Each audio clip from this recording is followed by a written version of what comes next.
Good evening, everyone. I would like to start by thanking the organizers of Nkata Omigbe for inviting me to speak on this occasion, and also the sports club for making this venue available, and also for ensuring that we're having these conversations with ourselves. A lot of people say that in Nigeria we talk too much. I think that in Nigeria we don't talk enough. We don't talk about the things that we really need to talk about. And I'm glad that we have this occasion to do this as often as we are. My topic today is rebuilding resilient Igbo families in the 21st century. Before I go into it, I would like to start by saying that I'm a sociologist, like was mentioned. And as a sociologist, my interest is in observing society. I'm probably one of the few people who study sociology in Nigeria who are still practicing as sociologists. So I have a lot of experience working as a sociologist, both in international development. I am also a volunteer counselor for the Catholic Church in my diocese in Enugu. I do a lot of research myself and also with interacting with families. So this is where all this is coming from.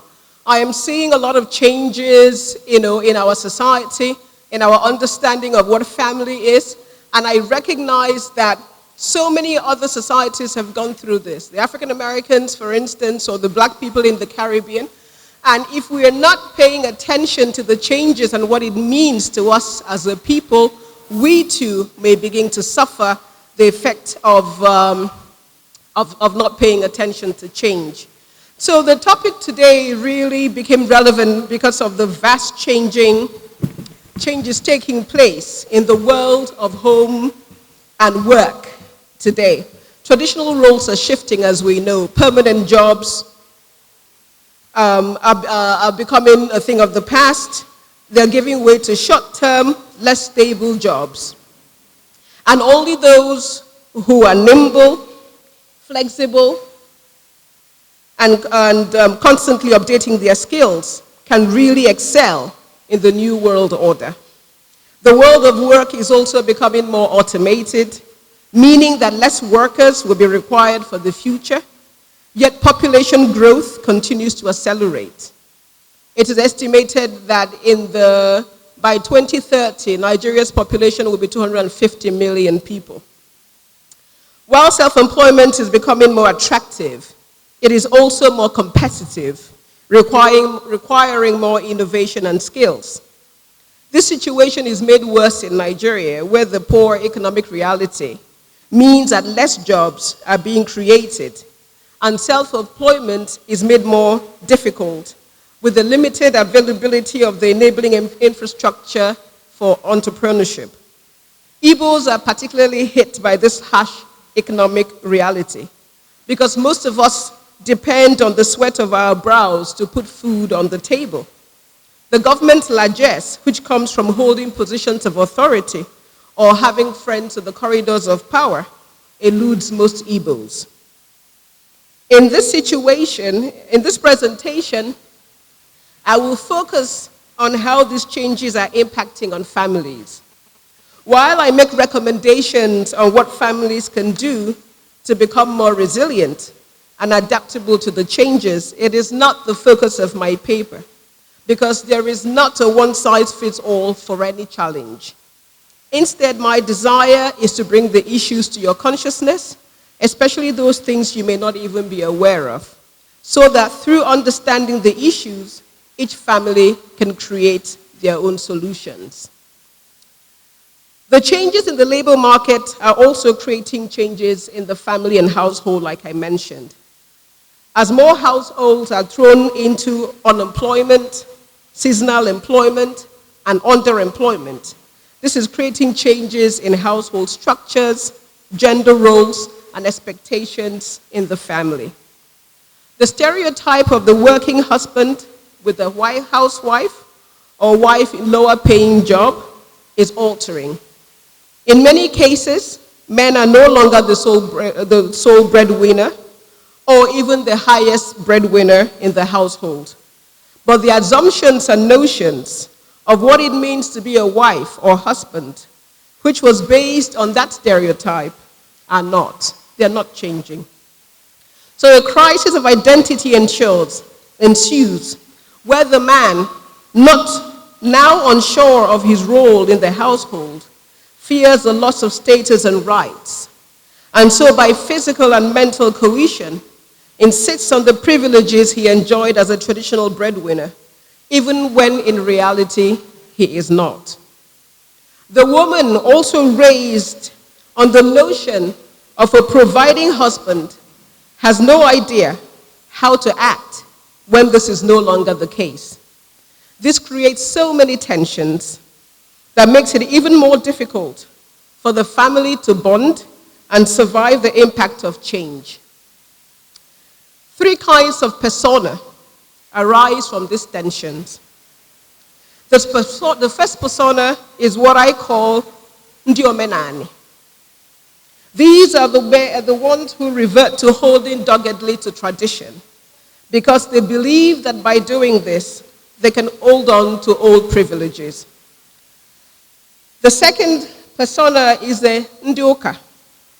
These are the ones who embrace some change, but like the change closest to tradition. And the last are the ndi tata. These are the pace setters who not only embrace change, but actively court it. The persona you are will determine the extent to which you and your family will succeed in these changing times. The ndi omenani often reject change, believing that their survival lies in strictly upholding tradition and inevitably get left behind. What, of course, invariably happens, is that they often hold on and promote those aspects of the culture that favor them. That was a lot of Okonkwo, the lead character in Chinua Achebe's Things Fall Apart. Okonkwo was a strong, proud Igbo man who wanted nothing more than to rise to the heights of his community and uphold the traditions of his people. Despite his best efforts, this great pillar of warfare, this epitome of the quintessential Igbo man, ended up dying the most dreadful of deaths and being thrown away into the evil forest without a befitting funeral.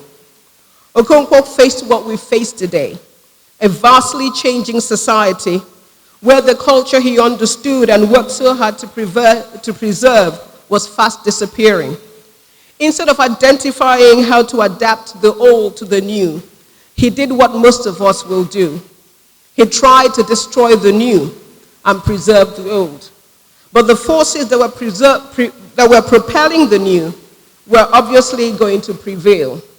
In the end, the person who won the race was Nwoye, Okonkwo's weakling of a son by Umuofia's traditional standards. What is the point that I am making? When change is inevitable, culture needs to adapt and not to hold on to a past that can no longer withhold the change. That is exactly what culture is. The adaptation of a people to the changes in the environment. Culture, therefore, is not static, and the sense of loss that people feel when cultures are evolving is unnecessary. We have a situation where maybe because of the changes, because of the mix of so many other cultures, European culture, Arab culture, all sorts of other cultures, as Africans, as Ndi Igbo, we are constantly being forced to hold on to a culture that, if our ancestors were alive, probably would have changed with the changing society. So the point I'm making is that the culture that we preserve is not the culture that is necessarily relevant to us today. So Ndi Uka pride themselves as progressive because they have somewhat left the old ways behind. But the new they embrace is only if it does not contradict the tradition. I use the term Ndi Uka because as we were converting to Christianity, these were the ones who were more progressive because they left traditional religion to become Christians. So they saw themselves as progressive. So, but the best way that I can describe them are Christians who prefer the Old Testament.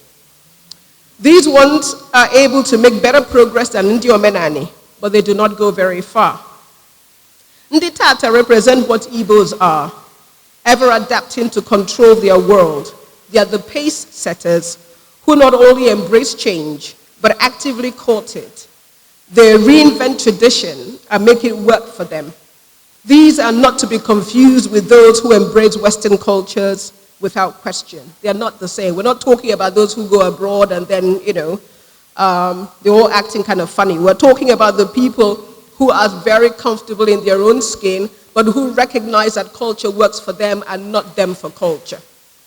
Unfortunately, majority of our people fall under Ndi Omenani and Ndioka persona. For men, the belief is that our patriarchal tradition gives exclusive privileges even when unmerited.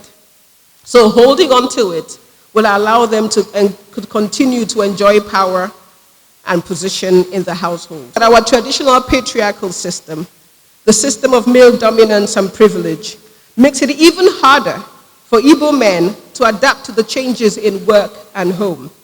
Patriarchy tells men that they are superior because they are men and therefore deserve certain privileges. In traditional times, because Igbo society was agrarian and physical strength was what was required to put food on the table, all men, except the few who were infirmed or lazy, could meet their family obligations. Their privilege was therefore automatic because it came with responsibility and they earned it, so to speak. It was also less disputed because clearly most men were physically stronger than women. However, in today's world, where brain power rather than physical strength determines who will excel, justifying male dominance is becoming more difficult. It is even worse for men, where the attitude that comes with patriarchal subscriptions is antithetical to succeeding in the New World Order. I'll give you an example. An Igbo man who believes that he is superior simply because he is male, not because he has any special skills or intelligence, will have difficulty excelling in the labor market. He is less likely to be subordinate to authority in the workplace, especially when the authority is female.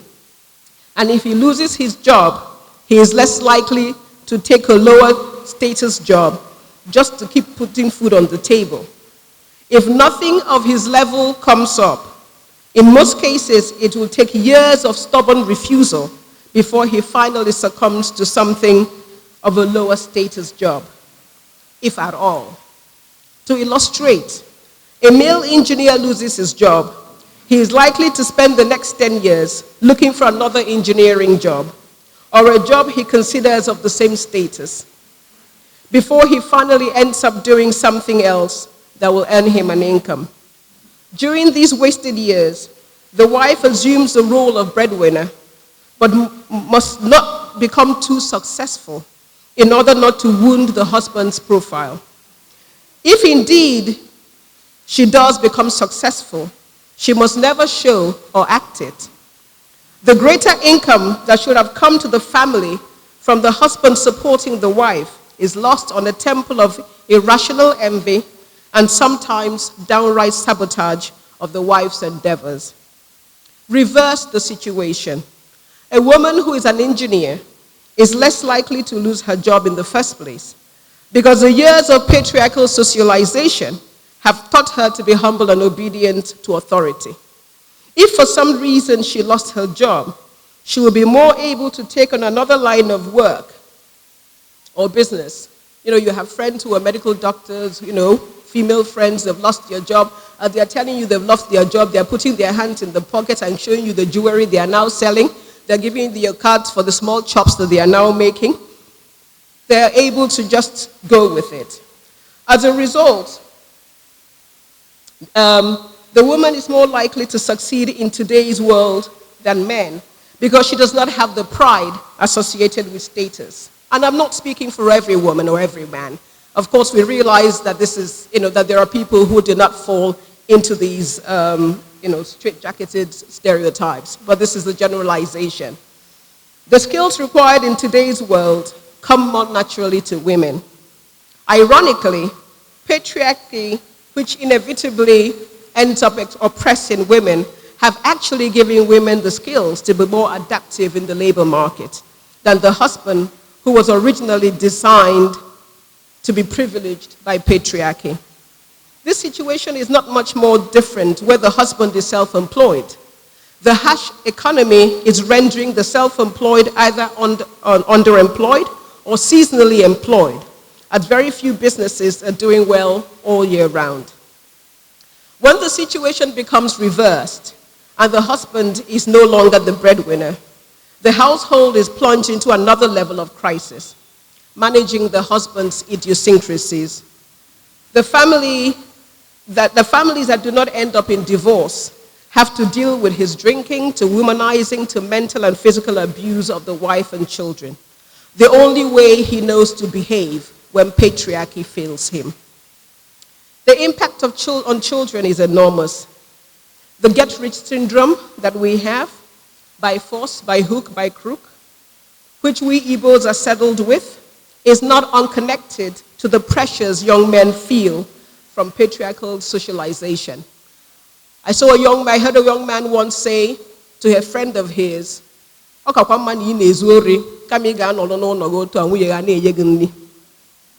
we hear that all the time.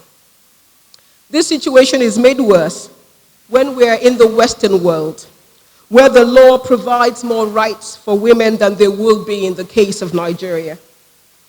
It is instructive to note that of all the Nigerian ethnic groups in the United States, Igbos have the highest rate of divorce and wife murders. Our women are being killed, our husbands and men are going to jail, and our children are rendered homeless because our families are not resilient at home or abroad. I must note that it is not only men who are having difficulty adapting to a changing world. Women, too, are products of patriarchy and therefore do not always have the right coping strategies. Women have been raised to believe that the ideal family is the one where the man is a breadwinner. When this is no longer the case, the Omenani and Induka women do not know how to cope or behave. The respect and deference they gave to their husbands were primarily because he brought money home. This was how she was raised. Your husband takes care of you, and you respect and honor him. No one told her what to do when the husband no longer brought money home. No one told the husband how to behave or think when he no longer brings the money home.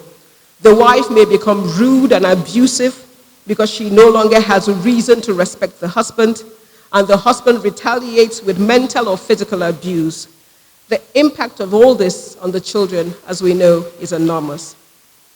The result is a family faced with an existential crisis, and who, more than ever before, need to work together to survive a harsh economy, instead are turning against each other and worsening their situation.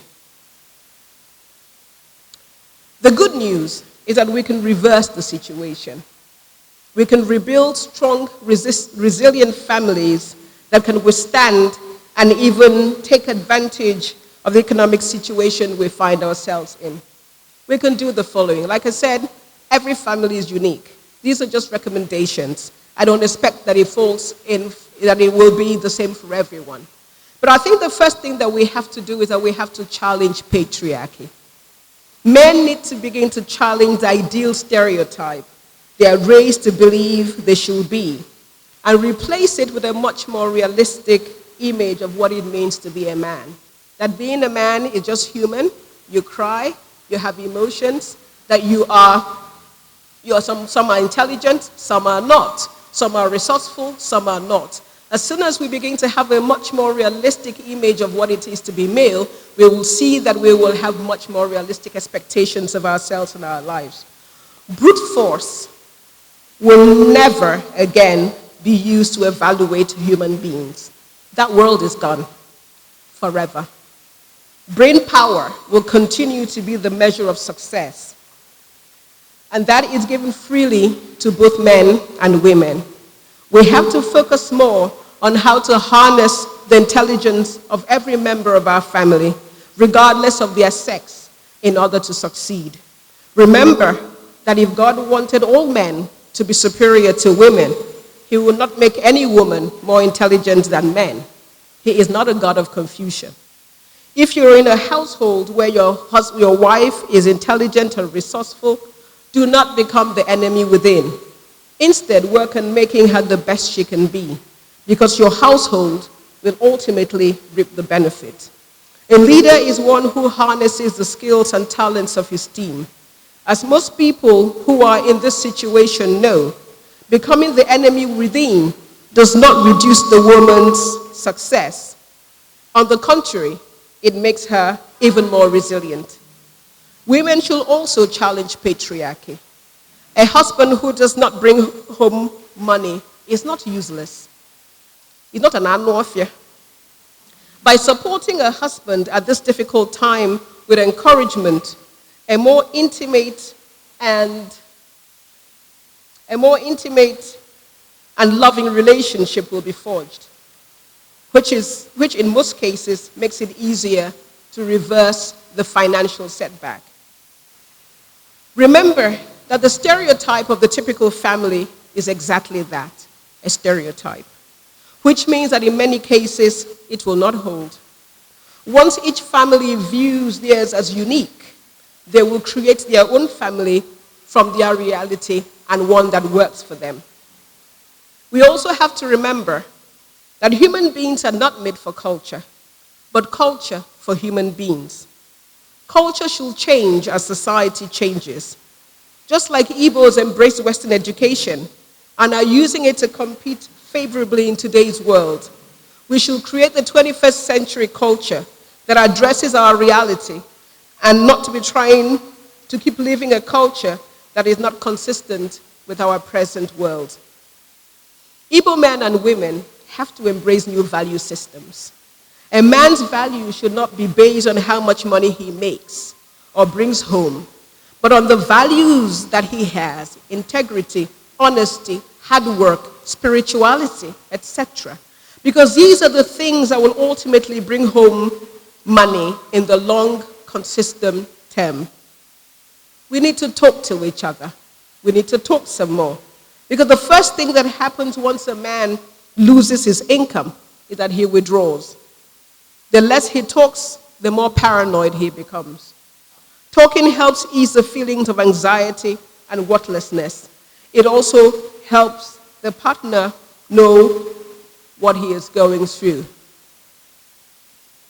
We had traditional counseling in Igbo land. We still have, where we go to talk to family members, our priests, our relatives. We have to continue to embrace that culture. But we also have to embrace a professional counseling culture, because the world is changing, and those that we talk to have to be people who know how to counsel us for the 21st century. We also have to banish the sense of worthlessness based on financial status. Every time you read a newspaper and there is armed robbery, or there is 419, or there are people who are dying or crossing the Mediterranean, you can always be certain that there will be Igbo people. If they're not the majority, they will be in that midst. We need to do something about this sense of worthlessness based on financial status. There is so much more to life and relationship than money. And we really need to start telling ourselves that. In the old days, when people came home with fancy cars or a lot of money, the families will ask, what are you doing? What is your work? But today, the families will turn and say, can't you see your neighbor who brought this back? Where is your own? We need to get back to those cultures, to that tradition that makes us who we are as Igbo people. Finally, we have to have an attitude of gratitude. A lot of families, where the man is no longer the breadwinner, are still able to meet many of their financial obligations, but rather be grateful that their needs are being met. They are fixated on who is bringing home the money. The Igbo family is the core of our Igbo-ness. That we survived the war and recovered as quickly as we did is because we had strong, cohesive families. Except God intervenes, all economic prognosis show that the Nigerian economy will get worse. This means that the challenges families face will escalate, not diminish. Our society, as we know it, will be destroyed if we do not rebuild our families and make them more resilient. Women and men were created to help each other succeed. Let us make our homes houses of steel so that the enemy that surrounds us cannot gain entry. We should also not leave it for the families alone to address. Resilience is better when the whole community is involved. Dealing with the patriarchal distortions we face as a people will require a collective effort. Don't make fun of families where the man has lost his job. Don't persuade your girlfriend to become antagonistic to her husband because she now wears the pants. It's what people say more than anything else that destroys families in distress. We also need to start creating a financial support net for ourselves. Small microfinance business loans with no interest to fund Igbo projects, to fund the Igbo innovations, so that the family can spend time on building cohesion and not coercion. Thank you very much.